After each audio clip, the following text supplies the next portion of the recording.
What just happened? The owner of Ebenezer Acres came by and gave us the grandest tour and said we've got the whole gym, which is like a lacrosse field, to ourselves, speaker system, fishing pond.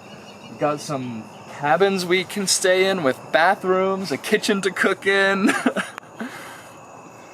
Home sweet home.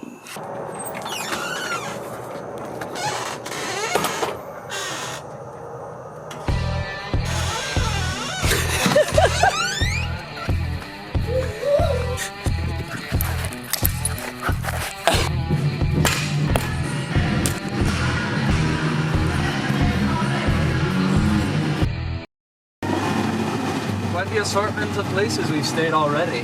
From a marina to a distillery. Where you Hopefully. Nashville. We're heading through Nashville. And you're gonna be there in 2 days? Damn, that's trucking. The border, not Nashville. Yeah, that we're headed to Nashville, but we have 2 more days in North Carolina. Okay. Yeah. So on the show, we doubled the size of the tasting room. All this was on the TV show.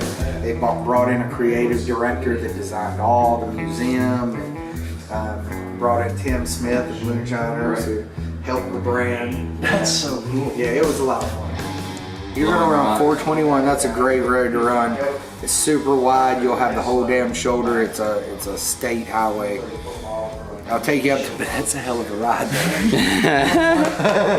Once you start up the mountain, it's pretty straight. Up. I do not envy you.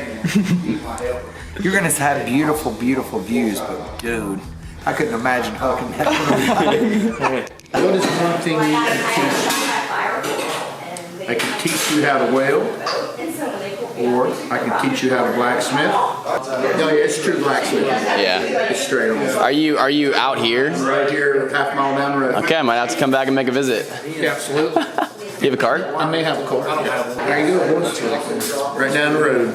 It's pretty neat. Yep. I think the veterans need a lot of help. I'm a veteran. I think they need a lot of help. These kids come back, 4 or 5 tours in Iraq and Afghanistan, drop them off at the damn airport, and that's it. I think we need to worry about them more than we need to worry about other people. Look at all the World War II vets, man. They come back, they saw war stuff and that. They adapted. Right. These kids here, there's no parades. There's no, hey, welcome home shit.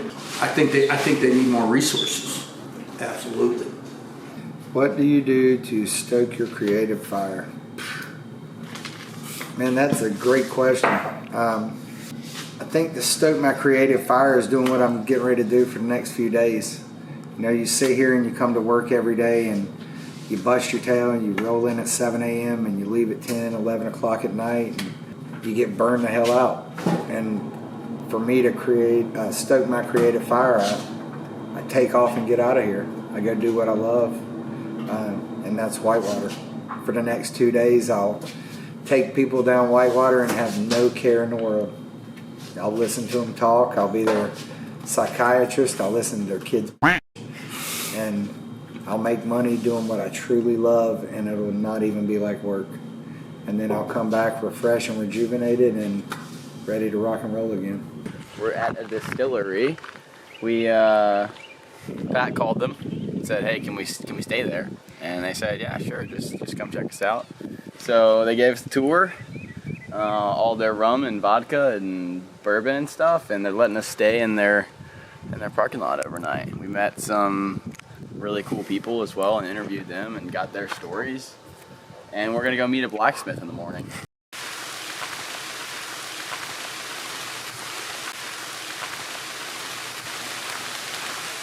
Thought we'd come say hello. Yeah, man, what's shaking? As much as I used to, but I have done a cyclist in my past. Yeah. It's not like golf. I don't like starting in the rain. Yeah, You're headed east to west. Right, we're Yes. headed towards Blowing Rock today. That's everyone's reaction. Good luck to you. Yes, sir. Good seeing you. Nice to meet you, sir. Great meeting you, Paul. See you again. Yes, sir. Yeah, be Absolutely. Oh God, you scared me. All right, I think a bit of a new chapter in this ride starts today. What is it? The mountains. All right, so every day when we start the ride, we have 2 water bottles. First one is just water. And the second one is MSW Boost, which is full of electrolytes, B vitamins, and all the stuff that we need to continue moving forward. So mix it in here. It's kind of like a sports drink. It's like the best electrolytes you can get. And I drink 2 of these a day with some coffee. So I'm like pumped with caffeine every single day. But this is super helpful, and I drink it like right before I need it. Because if you need it, once you realize you need it, it's too late. So you drink it before, and then I have a ton of jerky in my back pocket this week. I just snack on that all day. What kind of jerky? No man's land. What are you riding for today? All the people out there that have and do struggle with mental health, and to show them that just because I'm riding alone today doesn't mean they aren't. Today is one of those days where I just am super lethargic and tired, and every mile seems like an absolute grind. And it's just in time to start the uphill battle. Not just the gradual uphill, like you can see the mountains out there. And these are the days where it's most important to be positive and not too hard on yourself. You just have to remember that the days when it's hardest to say yes to doing the hard thing are the ones where it's most important to say yes. And so the only thing standing between me and sleep is 30 miles of mountains. So we're gonna go do 30 miles of mountains because that's the only way it's gonna get done, and we can't stop here. So I'll see you on the other side. Today has been a long one. I mean, for me in the car, yeah, but for Joe on the bike, I can't imagine. Been out here since like noon or something. So it's not exactly what we thought it would be, but then again, what we think it will be? Nothing. We need an early bedtime. We really need an early bedtime. Welcome to the never-ending day. My body was screaming the whole time. But holy shit did I enjoy those views. And I think we're officially in the mountains.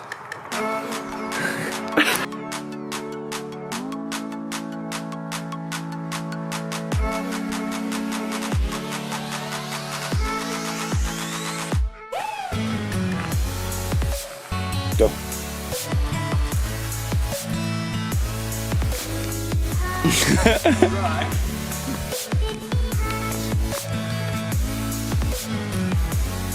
He's like, this is why I'm here. I'm gonna lay down right there.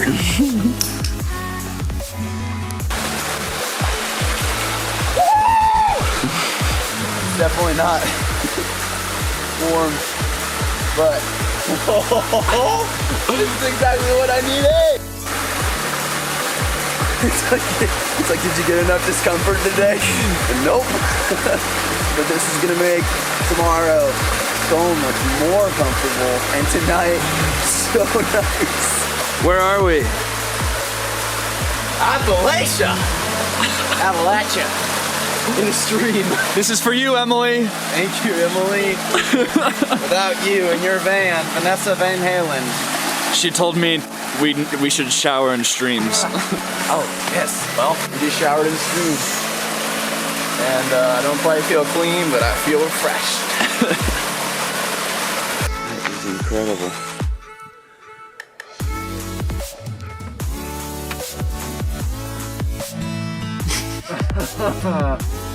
It's so grimy. Shout out Outdoorsy. We love you. Thank you so much. Would not be in this cold, which is incredible. Yeah, I think we've officially changed chapters. It's all new. I think it's gonna have its entirely different, an entirely different list of challenges. And we saw that today with the hill is so big. It's gonna take me probably an hour and a half to get up this one hill. And it's not gonna be like sitting either. But I passed these people, I said hello. They said, hey, how's it going? I said, it's good. How are you? He said, great. I said, these are some big hills. He said, yeah, they are. But you know what? What goes up must come down. He didn't say he didn't say it exactly like that because I was literally going past him. We're in high spirits. But like we started it with seeing a blacksmith. That was today. Yeah. That's like the quote of the trip. That was today? That was yesterday? Feels like a different existence out here. I feel like we're in a different universe. Cheers.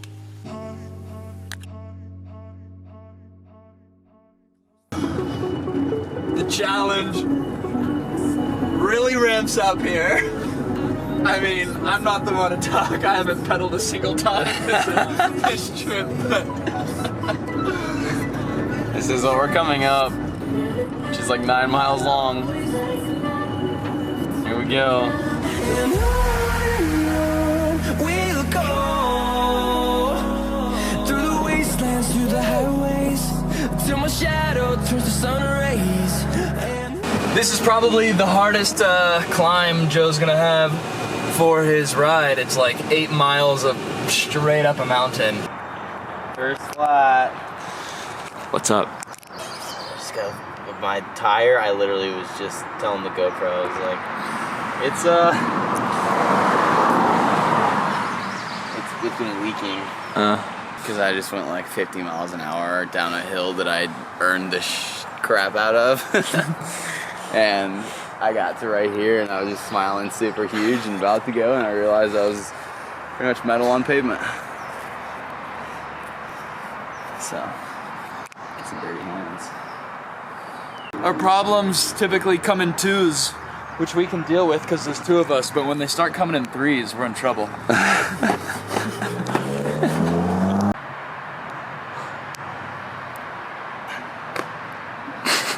That's checked.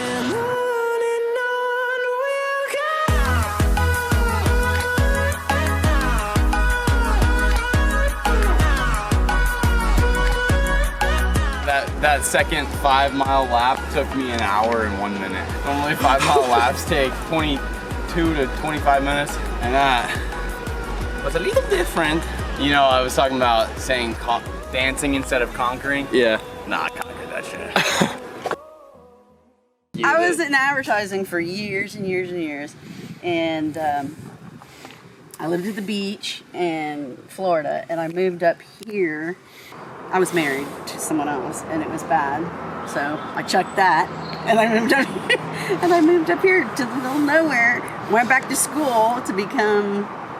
I was taking graphic design, and because I was in advertising, but I ended up taking pottery and deciding I wanted to do. I was going to be an art therapist. Oh, that's cool. But then I met my husband, who was a teacher. Blah blah blah blah blah blah. Long story short as possible. I taught art. My degree is in art. I taught art for a while, but then I got into special education, and I was a special education teacher, and that's why I got burned out, because It's a lot. Yeah. especially in North Carolina, because what they do, since you're obviously have an interest in mental health, they just like with art, they don't put a lot of money into. Right. That's the reason why I was interested in becoming an art therapist, because I'm not this great artist, but I was going through a bad time in my life, and once I started taking that pottery class, it was so therapeutic that I realized, man, I wish other people, would realize this, because when you're little, you do art, but then as you get older, people get paranoid, like, I can't draw, I can't do, everybody gets all tense about it. And I just think if you find something, like my husband's art is riding his bike, that's his therapy, that's his drug or whatever. Some people might be cooking, gardening, whatever. I just think if you can find something like that makes you feel good about yourself and relax, I think that's very important. I agree. I think one of the takes that I've heard is at some point we stopped playing just to play. Exactly. It was the same thing with pottery, I guess, too. I didn't want it to be something where it turned into, something I had to do and do it the way the man tells you have to do it, kind of thing. that makes sense. Because Yes. even in pottery, they were telling me, oh, you got to make your pots blue or they won't sell. You just want to make pots. Yeah. It's I just want to play in the mud. I don't want to worry about selling it or doing it the way somebody else tells me to do it. So I still don't know what I want to be when I grow up. I love that, Melissa. I say it all the time because I don't. I mean, I just want to be happy, you know. I want to travel, do my thing. Bye.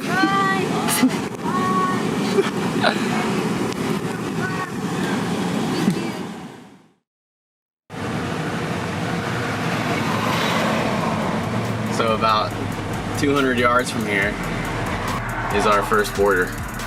We're about to cross into Tennessee. So I turned around and hooked it back up this hill because we're doing this together, baby! I am stoked on life. That's one state.